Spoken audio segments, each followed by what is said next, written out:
Olá, está no ar mais um Fala Auditor, programa da Receita Estadual em parceria com a TVE Espírito Santo. Seguindo com a nossa série especial de entrevistas sobre a reforma tributária, hoje vamos conversar com o contabilista Anderson Paganini Marchesi.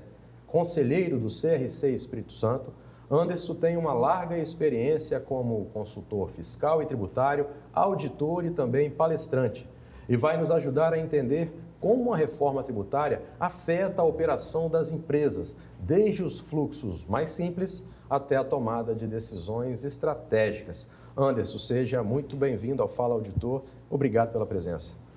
Obrigado, Tiago. Eu que agradeço. Olá a todos os telespectadores. E é uma satisfação muito grande estar aqui tentando contribuir para esse tema de grande relevância para os nossos empresários. Sem dúvida, Anderson. É um tema, de fato, de grande relevância. Um momento histórico, para o nosso país.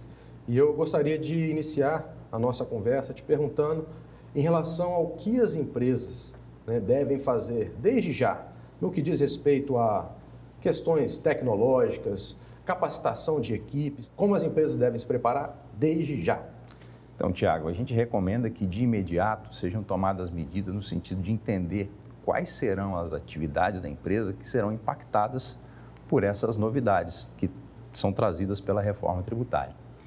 Tendo identificado esses pontos de impacto, o ideal é você conseguir mapear como que vai ser atendido essa mudança de uma maneira geral e, dessa forma, poder verificar em todos os aspectos, capacitação de times, mudanças de software, processos internos que precisarem ser adaptados para essa nova realidade, porque a nova legislação traz regras muito específicas, muito diferentes daquilo que a gente já estava acostumado no âmbito do ICMS, dos demais tributos, que agora vão vagarosamente, gradativamente, deixar de ser protagonistas para a substituição pelo IBS e pela CBS.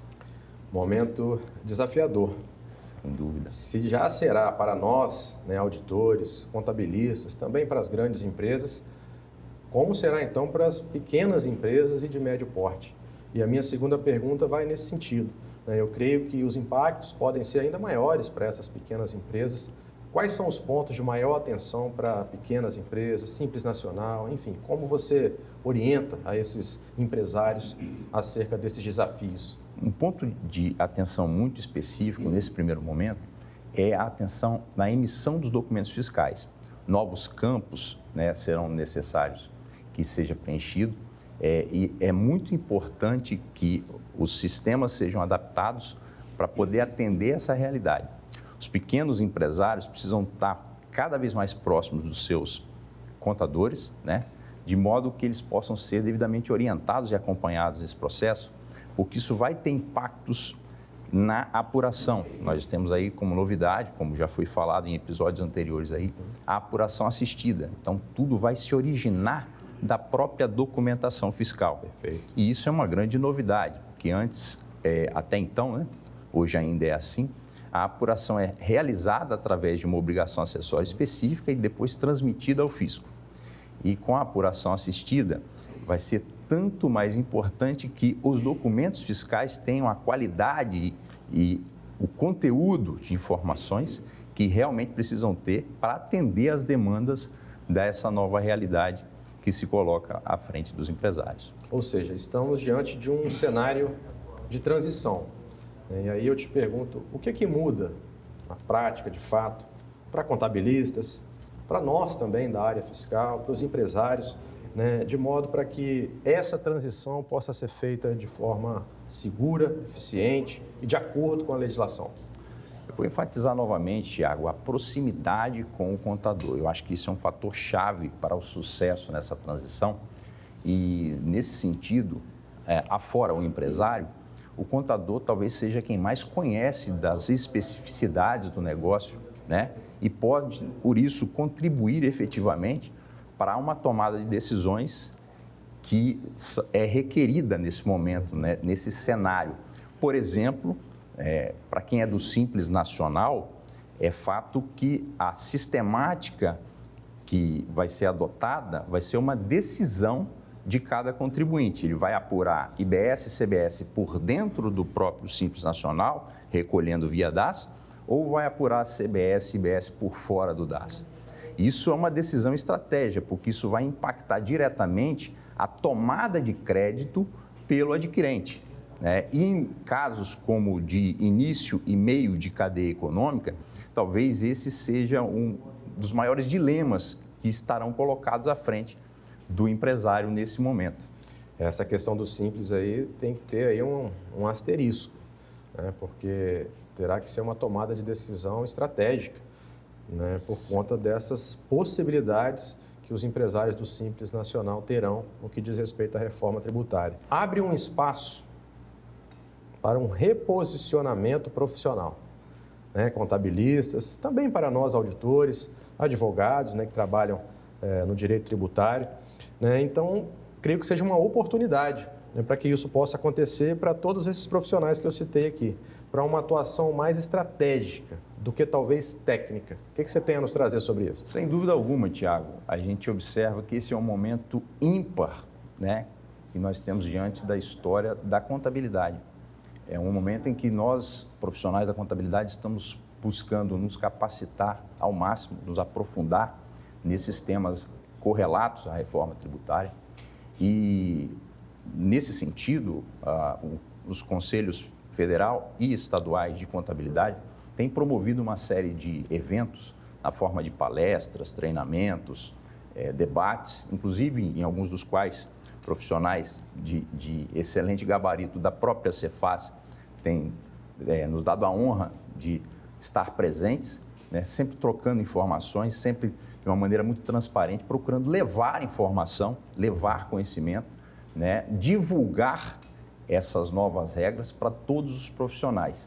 E isso objetiva, sem dúvida nenhuma, que possamos prestar um serviço cada vez mais próximo e mais estratégico, como você já citou em algumas ocasiões aqui mesmo, mais estratégico para que o empresário possa sentir seguro, né, ao passar por esse período, principalmente pelo período de transição que vai até 2032, né, para que em 2033 a gente possa efetivamente ter logrado êxito nesse processo de mudança desse regime tributário que a gente está iniciando agora. Anderson, há alguma diferença em relação aos prazos? Eu digo para o Simples Nacional. Sim, sem dúvida. Os enquadrados no Simples Nacional, eles vão ter um prazo um pouquinho maior para se adaptarem, né? Porque a obrigatoriedade só se inicia lá em 2027. Mas a gente recomenda sempre, Tiago, que não se deixe para a última hora, né? Que já se procure contatar a empresa de software, fornecedor de software, para ver como que vai ser o cronograma de liberação dessas atualizações, né? E também para que seja possível, com calma, fazer todas as parametrizações de software que sejam necessárias para essa transição. De modo que quando chegar lá 1º de janeiro de 2027, nós não tenhamos nenhum contratempo em relação a essas adaptações e a operação da empresa possa fluir tranquilamente. Isso mostra que o nosso entrevistado aqui, como todos, é muito bem preparado. Essa pergunta não estava no script, mas eu achei importante a gente pontuar essa questão do prazo, que é diferente para o Simples Nacional a partir do ano que vem, 2027, mas certamente não devem deixar para a última hora, né? Como, infelizmente, nós brasileiros, às vezes, costumamos fazer. Bom, o tempo, infelizmente, não é muito longo aqui no nosso programa, Anderson. A gente está chegando aqui ao final, mas eu queria deixar como última pergunta que você nos trouxesse aqui a opinião do Anderson, do CRC, e do que você tem ouvido aí, aqui andando pelo Espírito Santo e conversando com setores produtivos e entidades representativas, a opinião de vocês em relação ao GTFaz. O Espírito Santo é pioneiro na criação deste grupo de trabalho. Para aqueles que nos ouvem e não conhecem o GTFaz, é um grupo de trabalho da Secretaria da Fazenda, onde auditores fiscais, o secretário da Fazenda, senta com representantes de diversas entidades aqui do nosso estado e dos setores produtivos para poder discutir, né, melhorias na nossa legislação tributária, né, como a gente pode fomentar ainda mais a economia do nosso estado, um diálogo aberto, democrático, republicano, para que a gente possa seguir avançando aqui no nosso estado. Queria pedir a opinião do Anderson e do CRC em relação ao GTFaz, por favor.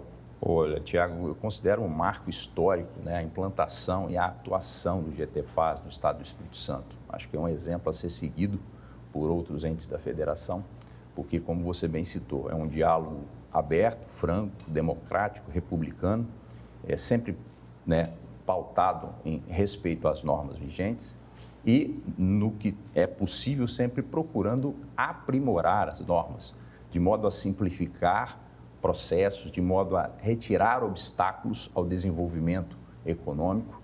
E isso tem sido um sem número de ações que muitas vezes não tem muita ênfase, não tem muita publicidade, né? Não ficam tão conhecidas do grande público, mas que no dia a dia fazem enorme diferença na vida dos profissionais que têm que lidar com essas obrigações, com essas regras, né, que nós sabemos são muitas, né, são inúmeras.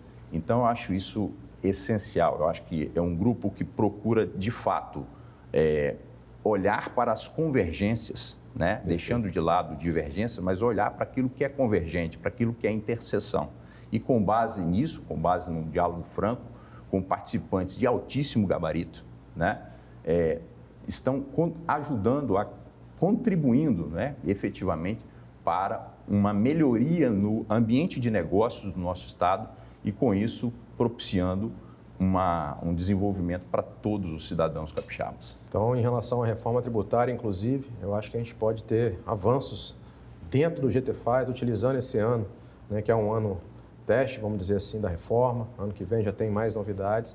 Creio que seja também um ambiente importante para que a gente possa avançar no que diz respeito à reforma também, não é isso?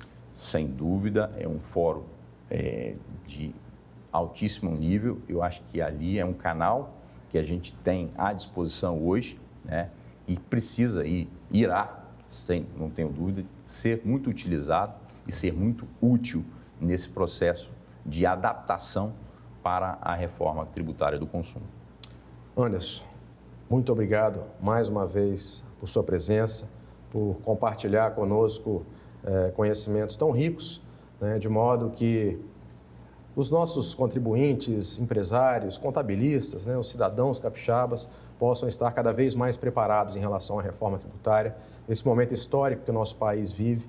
E os profissionais da contabilidade, sem dúvida nenhuma, são profissionais essenciais, principalmente nessa transição e, digo mais, principalmente para os pequenos empresários. Então, essa proximidade aí de vocês, contabilistas, com os pequenos empresários, eu acho que se tornará ainda mais importante.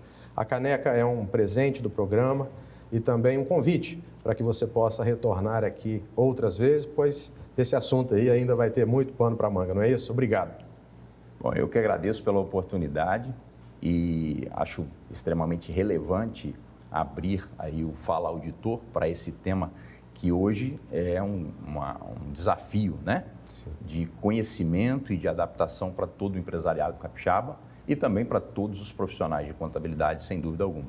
Eu parabenizo a iniciativa, recomendo, inclusive, que assistam aos demais episódios da série, porque tem muita informação relevante ali compartilhada.